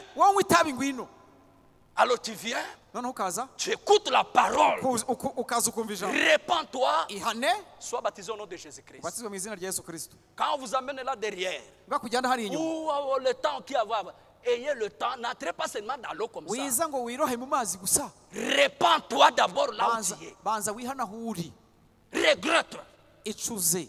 Je vais entrer dans ce lot sacré. Aya mazi yera ngiye Je vais kuyinjiramo. entrer dans cela. Ngiye kuyinjiramo. Seigneur, j'étais un voleur. Mwami nari J'étais umujura. ceci, Mwami cela. nari imeze J'étais nyanuku. comme ceci, Nari imeze cela. ukunuku. Tu te repens, tu regrettes. Ukihana ukicuza.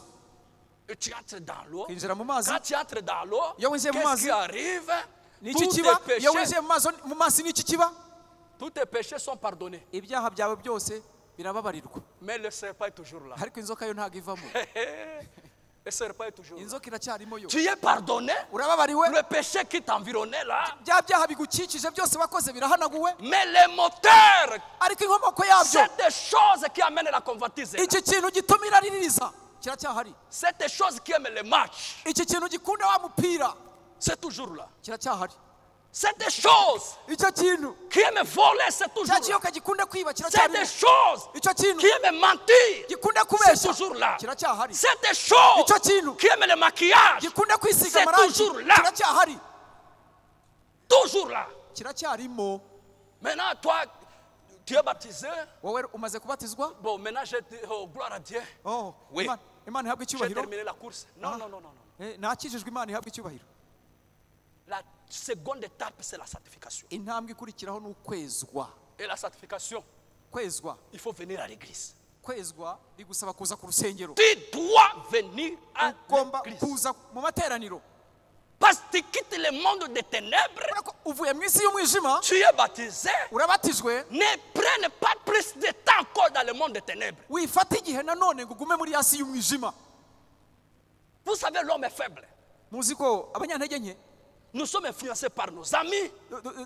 dukongezwa n'inshuti zacu, Nous sommes influencés par nos membres de famille, tugakongezwa Nous sommes influencés. n'abo mu muryango wacu, par les gens auxquels on étudie ensemble. tugakongezwa n'abo twigana. Si tu ne fais pas l'effort, la Bible dit faites vos efforts Bibiliya tubwira ngo pour ajouter à votre effort. mushyiremo imbaraga zanyu kugira ngo kwizera kwanyu mukongeremo imbaraga. Écoutez, Mwumve, la Bible dit biratubwira ngo si le juste se sauve avec peine, niba abakiranutsi bakizwa bibagoye, qu'en serait-il byaba bimeze bite noneho des païens qui sont là? ku bapagani bari aho ngaho? Les justes se sauvent avec peine. Abakiranutsi birabagora kugira ngo bakizwe, Il faut batere intambwe. amener ton âme à l'église. Birasanga ubugingo bwawe buzane ku rusengero, Que les oreilles ici écoutent la parole. aya matwi yumva ijambo. La foi vient de ce qu'on attend. Kwizera guturuka ku byo umuntu yumva. Amène l'âme à l'église. Njyana ku rusengero. Tu es dehors de l'église, Uri hanze y'urusengero, tu ne peux pas évoluer. ntabwo watera imbere utaza mu rusengero. Impossible. Ntibishoboka. Dieu suit ses lois, c'est tout. Imana ikurikiza amategeko yashyizeho, nta kindi. Sinon, tu vas rester membre de l'église. Niba ushaka gukomeza kwibera umwe mu bagize itorero, L'enlèvement aura lieu. izamurwa rizabaho, Tu restes. usigare. Parce que toi, tu pensais, Kubera ko watekerezaga ko je donne l'offrande, je donne la dîme. ntanga kimwe mu icumi, C'est ntanga tout ce que amaturo, mon Dieu- Non! ikindi nsabwa. Ajoutez, continue la marche. Komeza urugendo. Écoute la parole. Umva ijambo. Écoute la parole. Umva ijambo. Umva C'est ijambo. là où tu vas commencer à découvrir. Aha niho utangira kuvumbura Ça, c'est mauvais. iki ni kibi. Ah bon? Ah, Fumer. kunywa itabi, Toi qui fumes, wowe unywa itabi, ce sont des démons qui fument à toi. ni amadayimoni Tu détruis atuma iryo tabi le muri wowe. temple de Dieu. Urimo urasenya urusengero rw'Imana, ingando y'Imana muri wowe. Toi qui bois, Wowe unywa inzoga, regarde ce que la Bible dit. reba icyo biri kubwira. Toi qui convoites, Wowe urarikira, c'est interdit. birabujijwe. Donc il y a des kirazira, Hari za kirazira, za kirazira zirahari nyinshi. Même des petites choses, Na twa tuntu duto, surtout dans les messages, cyane cyane mu butumwa, que tu ne savais pas. twa tundi utaruzi ubutumwa bubuza. Même jouer la carte. Burya no gukina amakarita ni bibi. Il y a le Saint-Esprit Hari umwuka wera dans les prophètes. mu muhanuzi. Il a vu que les démons sont dans les jeux de cartes. Yabonye ko dayimoni no mu mikino y'amakarita zibamo. Mais toi, la chair aime ça. Ariko wowe umubiri wawe urabikunda. Tu aimes jouer le billard. Ukunda kujya gukina biya, utera. Mais le Saint-Esprit regarde. Umwuka wera arareba ati oya. Le Saint-Esprit te dit, toi frère, Umwuka wera akakubwira ati we mwene data, ne sortez pas torse nu comme ça avec la culotte. wisohoka wambaye ikabutura hejuru wambaye ubusa. Dans les messages, Mu butumwa tout est dit. Et la vérité dit ici, nous le voulons, disons. C'est dans le message de l'Éden de Satan. Lisez cela. Branham dit c'est une honte de voir les gens aujourd'hui en culotte. Ils sortent, ils sont là. Vous allez voir quelqu'un torse nu. Un jour, je suis allé chercher les passeports. J'entre, il y avait un responsable. Je devrais arriver chez lui. Il devrait signer. Il sort comme ça. Il dit petite culotte ici. C'est comme si les sous-vêtements. Et en cinglé. Je dis, c'est pas possible. Et il y avait des filles et des domestiques qui travaillaient. Ça ne lui dit rien. Mon frère, quand tu viens dans le message, le Saint-Esprit te dira non. Habille-toi correctement. Ça, c'est pas correct. C'est interdit.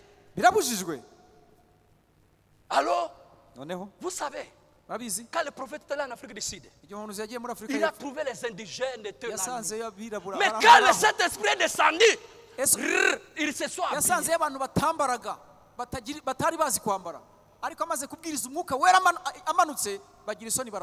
Alors quand tu viens à l'église, couper les cheveux, oh c'est cela, maquillage, oh c'est cela, tu entres dans le processus de la sanctification. Tu commences à dire à partir d'aujourd'hui plus de culottes, à partir d'aujourd'hui plus de bijoux, à partir d'aujourd'hui plus de maquillage, à partir d'aujourd'hui pas de pantalon, à partir d'aujourd'hui je ne vais plus faire ça, à partir d'aujourd'hui tu prends, à partir d'aujourd'hui. Et Dieu est en train de te regarder. Dieu est en train de te regarder. Qu'est-ce que tu cherches? Tu veux entrer dans le corps de Christ. Dans le corps de Christ. Là où se trouve la sécurité. Parce qu'il n'y a pas la sécurité ailleurs. La sécurité c'est en Christ. C'est là où se trouve la sécurité. Maintenant, pour entrer dans le corps de Christ, quand tu es sanctifié, tu demandes le Saint-Esprit. Qu'est-ce que le Saint-Esprit fait? C'est un bulldozer. La sanctification fait quoi? Ça coupe les serpents. La Bible dit, ma parole, c'est le marteau et le feu. Pa, pa,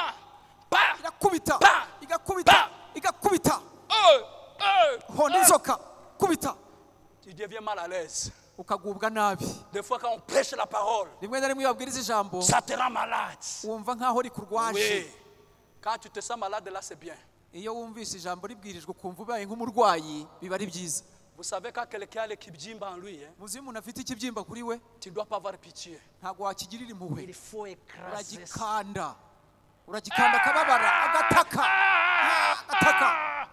Continue jusqu'à ce que les abscesses le sang sort. Et le sang c'est la vie. Là il y aura la guérison. Mais si tu veux,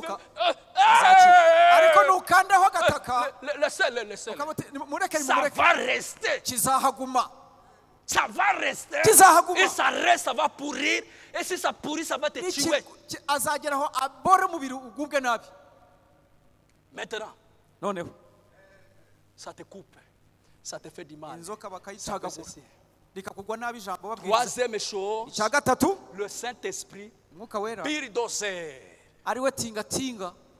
moto, ça vient faire quoi? Brûler les désirs des choses du monde.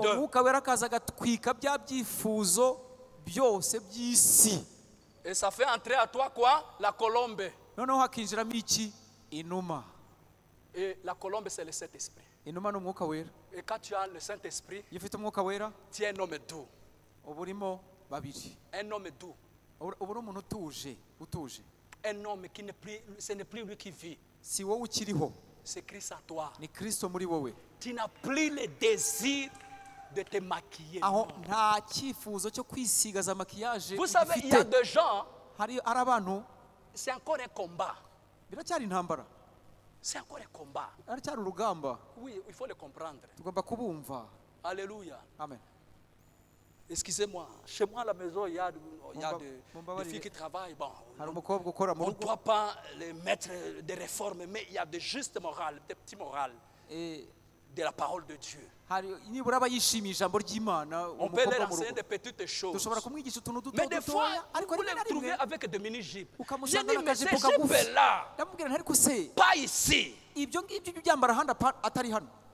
Jusqu'à ce que je suis allé les acheter, les jupes. kugeza ubwo nagiye kubagurira amajipo Je dis, maremare. quand vous êtes ici, habillez-vous comme ça. niba pas muri avec hano ces iwanjye jupes mujye ici. mwambara gutya.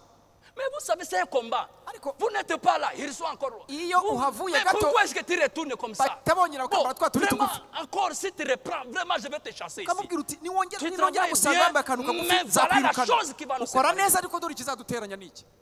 C'est un esprit. ni imyuka. Mais toi, quand tu es déjà en Christ, ariko wowe wamaze kugera muri Kristo ce n'est plus un combat, ntabwo bikiri intambara wowe. c'est une vie. byabaye ubuzima. Vivre la vie chrétienne, c'est une vie. kubaho ubuzima bwa gikristo byaguhindukiye ubuzima busanzwe. Tu n'as plus le désir. ibyo byifuzo ntibikikubamo. Tu n'es plus comme ces Égyptiens qui se rappelaient encore les oignons de l'Égypte. ntabwo umeze nk'aba bandi bageze mu butayu bakajya bibuka za tungurusumu zo muri Egiputa. Non, non. oya. Toi, Ouais. tu te réjouis de la manne.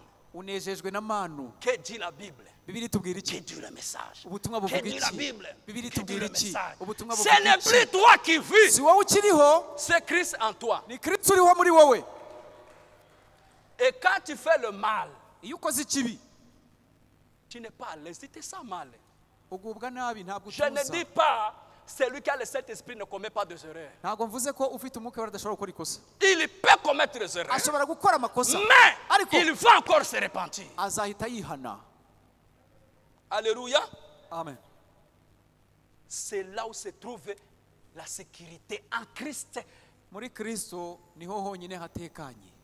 C'est là où tu seras loin des jugements. niho ubutazaca mu rubanza. Tu es protégé. urarinzwe. Alléluia. Amen. Pourquoi? kubera iki? Écoutez, je suis en train de terminer. ndimo ndasoza. Pourquoi cela? kubera ikibi? Dieu, Imana qui est le très saint, yo yera cyane, il est descendu de la gloire de la sainteté. yaramanutse iva mu kwera kwayo, iva mu bwiza bwayo, Il a porté la chair. Il est devenu un homme. yambara umubiri ihinduka umuntu. Il a goûté le corps du péché. isogongera ku mubiri w'icyaha Pour t'amener toi, kugira ngo wowe izagushoboze, pour être comme lui. kugira ngo izakugeze aho uzashobora kuba nkayo. Il est venu faire le change. Le change. yaje guhinduranya. Toi qui étais perdu, wowe wari uzimiye, viens. ngwino. Tu peux être encore un fils de Dieu. ushobora wowe wari uzimiye, ngwino ushobora kongera kuba umwana w'Imana. Tu peux encore avoir de la valeur. ushobora kongera gusubizwa ka gaciro. C'est possible avec Jésus. hamwe na Yesu birashoboka. Il est venu faire le change. yaje guhinduranya. Il est devenu nous. we iyo yahindutse Pour que twebwe nous puissions twebwe devenir kugira lui. ngo tubashe guhinduka nkawe.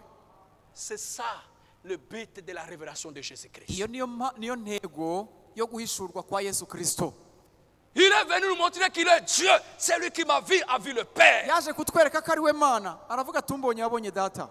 Mais il a prié aussi ariko arangije aranasenga dans ati Jean 17 muri Yohana 17 que vous aussi, ati namwe vous soyez là où je suis. muzajye muzabaho nzaba ndi. Est-ce que nous sommes ensemble? ese turi kumwe? C'est la prière de Jésus. iryo sengesho rya Yesu. Je suis en train de terminer. ndimo ndasoza. Et puis nous allons chanter. noneho turaza kuririmba. Byose muri we. Byose muri tout entaruye. Tout, j'aime beaucoup ces chants. iyo ndirimbo ndayikunda cyane. byose muri we. Alléluia. Alléluia. La joie en lui, la paix en lui, la sécurité en lui. amahoro, umutekano, byose muri we. Alléluia. Amen. Maintenant écoutez. noneho mwumve. Écoutez Jean chapitre 17. Yohana 17. Oh merci Seigneur. La parole de Dieu est très bonne mes frères et ijambo sœurs. ry'Imana ni ryiza bene data. Verset 14. ku murongo wa 14. Je leur ai donné ta parole et le monde les a haïs parce qu'ils ne sont pas du monde comme moi je ne suis pas du monde. nabahaye ijambo ryawe kandi ab'isi barabanga kuko atari ab'isi. Je ne te prie pas de les ôter du monde, mais de les préserver du mal. Kuko nanjye ntari uw'isi, sinsaba ko ubakura mu isi, ahubwo ubarinde umubi. Ils ne sont pas du monde comme moi je ne suis pas du monde. Si ab'isi nkuko nanjye ntari uw'isi. Maintenant écoutez la sanctification. Sanctifie-les par ta parole. Ta parole est la vérité. Ubereshe ukuri, ijambo ryawe niryo kuri. Oh merci Seigneur. Urakoze mwami. Comme tu m'as envoyé dans le monde, je les ai aussi envoyés dans le monde. Uko wantumye mu isi nanjye niko nabatumye. Je me suis sanctifié moi-même pour eux. Kandi nanjye niyeza ku bwabo ngo nabo. Il interprète ici, je me suis sanctifié pour eux. Il dit Jésus avait le droit de se marier. Jésus avait le droit aussi d'avoir une famille. Mais Jésus a dit, je ne dois pas me marier. Je dois rester comme ça. Même s'il était homme, il dit, je me suis sanctifié pour eux. Hano Bibiliya itubwira ngo yiyejeje ku bwacu. Buranamara dusobanura akatubwira ati Yesu yashoboraga gushaka umugore akagira umuryango nk'abandi. Ibyo byose yarabyibujije kugira ngo abashe kwiyeza ku bwacu. Alléluia. Je me suis sanctifié pour eux. Niyejeje ku bwabo. Afin qu'eux aussi soient sanctifiés par la vérité. Kugira ngo nabo bezeshwe ukuri. Maintenant écoutez verset 20. Ku murongo wa 20. Il n'a pas prié seulement pour les disciples, mais pour toi aussi. Ce n'est pas pour eux seulement que je prie, mais encore pour ceux qui croiront à moi par leurs paroles. Amen. Sinsabira aba bonyine, ahubwo ndasabira n'abazanyizezwa n'ijambo ryabo. Verset 22. Je leur ai donné la gloire que tu m'as donnée, afin qu'ils soient un comme nous sommes un. Nanjye mbahaye ubwiza bwampaye ngo babumwe nkuko natwe turi umwe. Moi en eux, toi à moi, afin qu'ils soient parfaitement un. Njyewe mbe muri bo nawe ube muri jye ngo babumwe rwose ngo ab'isi bamenye ko ari wowe wantumye ukabakunda nkuko wankunze. Père, je veux que là où je suis, que tu m'as donné, sois aussi avec moi. 24. Data aba wampaye ndashaka ko aho ndi nabo bahabana nanjye ngo babone ubwiza bwanjye wampaye kuko wankunze isi itararemwa. Amen. Père est juste, le monde ne t'a pas connu, mais moi je t'ai connu. Et ceux-ci ont connu que tu m'as envoyé. Ariko jewe narakumenye naba nabo bamenye ko ari wowe wantumye. Je leur ai fait connaître ton nom et je leur ferai connaître afin que l'amour dont tu m'as aimé soit en eux et que je sois en eux. Nabamenyesheje izina ryawe kandi nzaribamenyesha.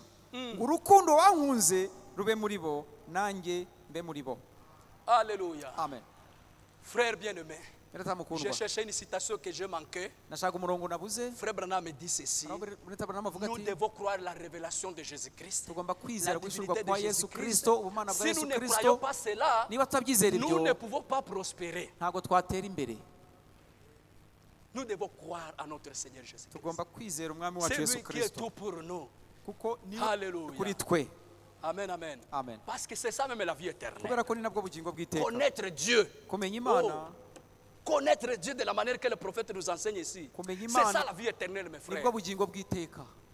Amen. Amen. Au verset 3, c'est ce qu'il dit. Or, la vie éternelle, c'est qu'ils te connaissent, toi le seul vrai Dieu, et celui que tu as envoyé, Jésus-Christ. Ubu nibwo bugingo buhoraho ko bakumenya ko ari wowe Mana y'ukuri yonyine bakamenya n'uwo watumye ari we Yesu Kristo. Alléluia. Amen. Il a prié pour que yarasenze kugira ngo cet amour qui était en lui kugira ngo urwo rukundo rwari muri we soit aussi en nous.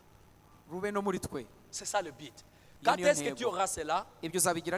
Quand tu vas entrer dans le corps de Christ. Quand vous êtes dans le corps de Christ.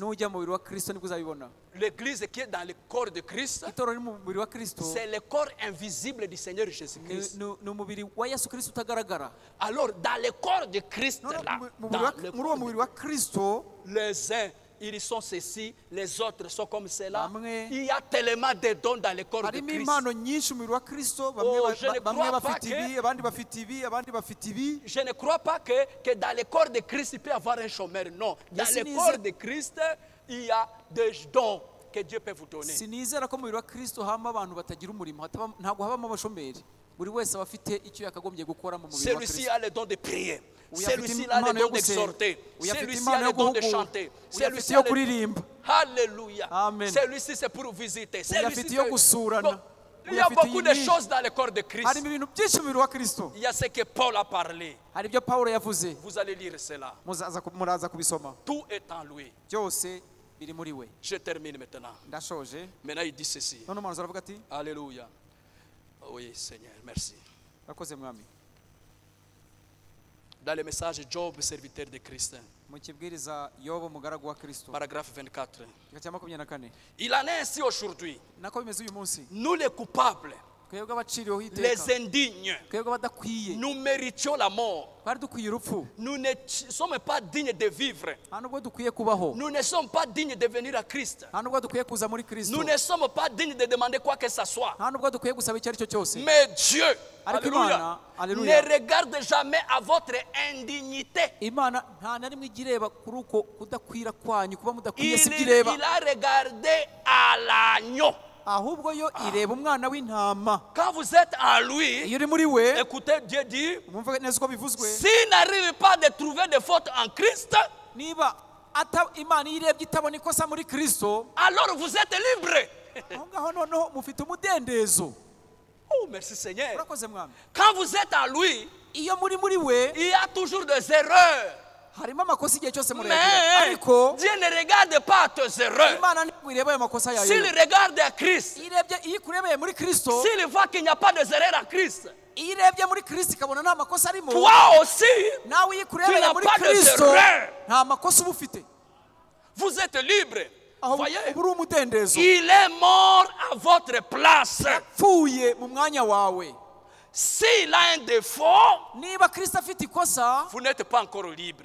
nawe wawe nta mudendezo ufite. Mais Dieu ne vous examine pas, Ariko vous. Imana ntabwo ireba wowe, Il examine l'agneau. ireba umwana w'intama. Vous dites, je ne suis pas digne Wowe uravuga uti nyamara sinkwiye, de sortir de ce fauteuil roulant. sinkwiye kuba nahaguruka muri iyi ntebe, aka kagare k'abamugaye. C'est vrai, Nibyo, vous ne l'êtes pas. ntabwo wabishobora Mais wowe. Dieu ne vous examine pas. Ntabwo Imana ikurebera, Il a examiné Christ. yashyizemo kristo niyo ikureberamo. S'il est digne, Niba kristo akwiye, alors vous pouvez marcher. ushobora guhaguruka ukagenda noneho. C'est vrai. Niko bimeze. Cela dépend de ce que vous pensez. Ibyo biterwa n'ibyo wowe utekereza. Vous dites, frère Branham, Wavuga uti mwere je Branham, suis femme horrible. jewe ndi umugore mubi J'ai cyane, vécu de façon illégitime. dore nabayeho J'ai nabi même cyane, brisé le vœu de mariage. dore ndetse nasenye urugo rwanjye. Frère Branham, Branham, je suis. oh, Peu importe ce que vous avez fait, ibyo waba warakoze byose, Dieu ne regarde jamais à vous. ntabwo Imana ireba wowe, Il regarde à l'agneau. irareba umwana w'intama. Maintenant écoutez, Noneho umva, l'agneau, umwana w'intama il l'a déjà accepté. yamaze kwemerwa we, Alors ainsi vous êtes donc libre. noneho ufite umudendezo. Dieu ne vous voit pas. Imana ntikureba Il wowe, voit l'agneau irareba umwana w'intama, qui meurt à votre place. irareba umwana w'intama wapfuye mu mwanya wawe. Il dit c'est de quoi faire crier quelqu'un, n'est-ce pas? Ateza ibyo ngibyo, urumva bitatera umuntu umunezero agasakuza. Alors assurément, Noneho niko lorsque bimeze. vous pensez sur cela, Iyo utekereje kuri ibyo, alléluia, haleluya, quand vous êtes en Christ, iyo uri muri kristo, Dieu ne te regarde pas. Imana ntibikikureba. Quand tu es malade, Iyo urwaye, ne dis pas, wivuga uti, oh j'ai fait des erreurs. oh nakoze Frère amakosa, bien-aimé, nareta même mukundwa, tes péchés que tu as fait dans l'année passée, n'ibyaha wakoze mu mwaka si ushize, tu te repens iyo sincèrement, wihaniye gusa, selon la parole de Dieu, ukurikije ne ijambo permets ry'Imana, pas le diable wikwemera de te satani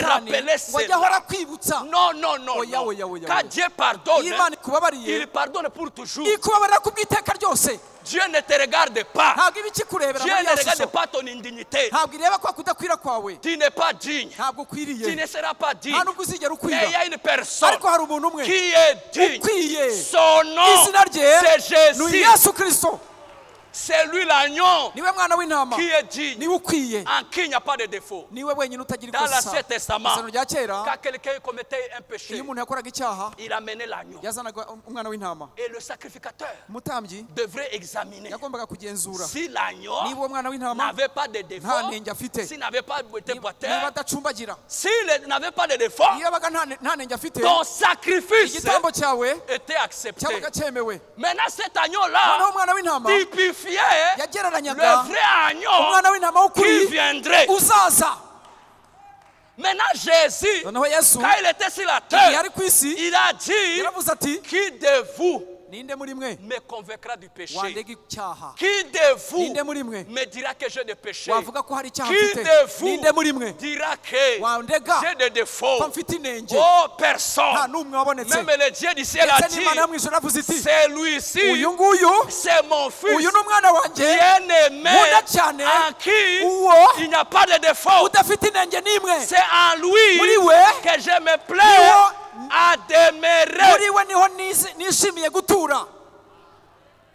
Quand vous êtes en lui, iyo uri muri we oh, même tes erreurs, y'amakosa yawe yose Dieu ne regarde pas ça. imana ntibikiyareba Il regarde à Jésus. ireba yesu Quand tu confesses tes péchés iyo watuye ibyaha en byawe Jésus-Christ, muri yesu kristo Dieu te pardonne imana cela. irakubabarira Il prend tes péchés. igafata ibyaha byawe Oh, Oh. alléluia.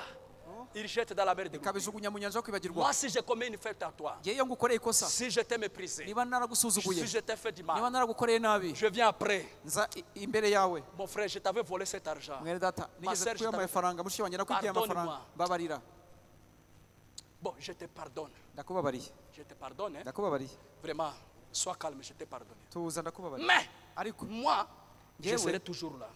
umunsi umwe Tu seras toujours là. nzahora mbyibuka Ah, il m'avait volé vraiment. Bon, je l'ai najya déjà ntekereza nti ha yari yageze kunyiba He, Vraiment, naramubabariye je l'ai pardonné, mais je l'ai ariko pardonné. naramubabariye yaranyibye ariko Ça sera toujours là. Bizahora- Nous sommes des humains. twe turi abantu Mais Dieu, ariko imana yo quand il vous pardonne, iyo ikubabariye il prend vos péchés, ifata ibyaha byawe il enlève de mémoire, ikabikura kuri wowe il jette ça ikabijugunya dans la mer de mu l'oubli. nyanja yo kwibagirwa Ça ne revient plus ntabwo bizongera dans kugaruka les souvenirs de Dieu. ku mana ntizongera kubyibuka ukundi Si un chrétien ici niba umukristo hano se répand sincèrement yihannye abikuye ku mutima et qu'il est baptisé au nom de Jésus, akabatizwa mu izina rya yesu kristo il est pardonné de ses péchés. abababariwe ibyaha Même si bye une byose prophétie venait, mais toi tu avais fait ceci. nubwo ubuhanuzi Alors qu'il s'est repenti, nubwo ubuhanuzi ça bwaza ne vient pas de Dieu. bukavuga ngo Parce uyu mwene data yigeze gukora ibi kandi yarabyihannye abikuye ku mutima ubwo ntabwo bwa buvuye ku mana Non, non, non, non, non. Oya. Dieu, Imana sa parole ijambo ryayo est au-dessus de toute riri prophétie. hejuru y'ubuhanuzi bwose Au-dessus de toute prophétie. hejuru y'ubuhanuzi bwose Alléluia. Amen. Soyons en Christ. tube muri kristo En Christ, muri il kristo y a tout ce dont nous avons besoin. hari ibyo dukeneye Il byose y a le pardon de nos péchés. hari kubarwa ibyaha Il y a byacu l'oubli de nos péchés. hari kwibagirwa ibyaha byacu Dieu ne regarde même pas imana ntireba à tes erreurs. amakosa yawe Il regarde à Christ Jésus. ireba kristo yesu Et Branham me dit c'est ce qui nous réjouit. buranama ati icyo nicyo Il y kitunezeza avait un vieux saint hari umusaza wera qui se réjouissait, hari umusaza qui connaissait wanezerwaga son Dieu. wari uzi imana ye Il avait la vie éternelle. yari afite ubugingo Il se bw'iteka réjouissait yaranezerwa de salut que Dieu lui avait akanezwa accordé n'agakiza imana yamuhaye gratuitement au calvaire. hariya ku musaraba Et dans sa maison, mu nzu ye il avait une fille. uwo musaza yari afite umukobwa Cette fille, uwo qui mukobwa était aussi une chrétienne, mais parce qu'elle est allée en ville, elle est devenue nawe moderniste. yari umukristo Maintenant- hanyuma aza kujya ahantu mu mujyi aza kugenda n'ibigezweho agaruka yarahindutse Vous savez, quand le modernisme arrive, muzi vous changez, ibigezweho vous ne voulez pas- bije vous avez même honte de porter la Bible. iyo ugeze mu bagezweho utinya no gufata bibiliya ngo uyitware Toujours la Bible sur le téléphone. Toujours en train de lire sur le téléphone. bibiliya ukayisomera muri telefone gusa Tu as honte. ufite isoni zo gutwara Non, bibiliya frère, restez un chrétien Mwene authentique. data, dukomeze twebe abakristo b'umwimerere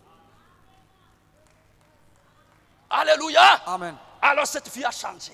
uwo mukobwa Transformé agaruka en ce que je ne yarahindutse sais pas. agaruka mu rugo yarahindutse Un peu honte de la religion. afite isoni z'iyobokamana rye Son papa il était tout là. Alléluia. ise yabaga mu nzu Glory, igihe merci cyose ari muri Seigneur. areruya asimbuka mu nzu Maintenant un jour il a invité les gens. umunsi umwe uwo mukobwa atumira Il y abantu avait une fête. bari bafite ibirori Une fête à la maison. mu rugo Il iwabo dit, avec mon papa ici, il va déranger. la papa fête. ndamuzi aba bantu arababuza amahoro Je dois lui ravir la Bible. Parce que quand il est devant la Bible, kuko igihe cyose yasoma bibiliya Il est bituma toujours, asakuza amen, amen, ngomba amen, kuyimwambura noneho uyu munsi mubwo abashyitsi bahari je vais lui ravir la Bible. ndayimwambura bibiliya ndayihisha arayifata arayihisha Il dit, papa, aravuga ati papa j'ai des visiteurs. uyu munsi mfite abashyitsi Maintenant, noneho toi, wowe tu sais, tu n'aimes pas le maquillage. nzi ko udakunda abantu bisiga amarangi mu maso b'abagore bisiga nzi ko utabikunda wowe noneho va là-bas au balcon, là à l'étage, c'est la maison. jya mu nzu yo hejuru abariho wicarira. Oh papa, j'ai un bon livre pour toi. Ati papa mfite igitabo cyiza cyane ngiye kuguha ubusoma. C'est le livre de géographie, n'est-ce Icyo pas? ni igitabo cy'ubumenyi bw'isi yamuhaye. Ah merci ma fille. Oh mukobwa wanjye urakoze. Urakoze kuri iki gitabo mpaye. Il est allé s'asseoir là. Ajya kwicara hejuru. En train de lire le livre de géographie. Asoma igitabo cy'ubumenyi bw'isi. Les invités sont venus. Noneho abashyitsi baraza. Sont venus. Baraza. Ils sont venus. Baraza mu nzu. La fête a commencé. Ibirori biratangira. La fête a commencé. Ibirori biratangira. La fête a commencé. Ibirori biracyushye. Maintenant, le papa aussi est en train de lire la géographie. Papa nawe arimo arasoma cya gitabo cy'ubumenyi bw'isi. Il est en train de lire la géographie. Arimo arasoma igitabo cy'ubumenyi À un bw'isi. certain moment, Mu kanya gato il lit quelque chose. hari ikintu yasomye. Où, Hehe quand la mer ngo iyi nyanja prend les saletés, iyi nyanja ça mène, imyanja igifata imyanda ça yagiye mu mène, mazi ça le jette, ikayifata ça ne revient plus. Des ikayijyana choses comme ça. inyanza ikayijyana. Papa lit, Papa arasoma on attend seulement bagiye kumva Alléluia. bumva aleluya bumva en imirindi train de bumva arimo sourire. arasimbuka hejuru. Les gens dans la fête, Abantu mu birori mais qu'est-ce qui se passe là? hejuru habaye iki? Ni iki kibaye hejuru aha? Ni iki kibaye hejuru aha? La fille dit, bon, attendez, je vais Umukobwa voir. ati reka njye kureba mureke njye kureba. Papa, Papa ça c'est le livre de géographie. iki gitabo urimo Ce gusoma n'est pas la Bible. ni icy'ubumenyi bw'isi ntabwo Ça ari c'est le livre bibiliya. de géographie. Ni Ce n'est icy'ubumenyi pas la bw'isi Bible. ntabwo ari bibiliya. Il dit, oui ma fille, Yego mukobwa c'est le wanjye livre de géographie. ibyo ni igitabo Mais j'ai cy'ubumenyi lu bw'isi. là-bas Ariko ibyo nsomye aha que l'eau, ngo la amazi mer, prend inyanja tous les saletés, igifata imyanda ça ne yose revient plus. ikayijyana Ça me ikayijugunya kure rappelle ntizagaruke. quand Dieu me Binyibukije pardonne, iyo Imana ibabariye il prend mes péchés, ifata ibyaha il les jette byanjye dans la mer de ikabijugunya mu nyanja yo C'est ça kwibagirwa. qui me réjouit. Ibi nibyo Il dit, binejeje c'est ça qui me réjouit. nibyo bitumye Mon nezerwa. frère, ma soeur, Mutamushiki quand wanjye tu as Dieu dans ta vie, iyo ufite Imana mu buzima que tu bwawe regardes à gauche, tu wajya regardes à iburyo droite, wareba tu ibumoso regardes au ciel, wajya tu verras aho Dieu. ugiye hose uhabona Imana. Qui peut dire Amen? Ninde wavuga amina? Que le Seigneur vous bénisse. Umwami Yesu Kristo abaho umugisha. Que le Seigneur vous bénisse. Umwami Yesu Kristo abaho umugisha. Mettons-nous debout. Twahaguruka. Alléluia. Amen. Oh.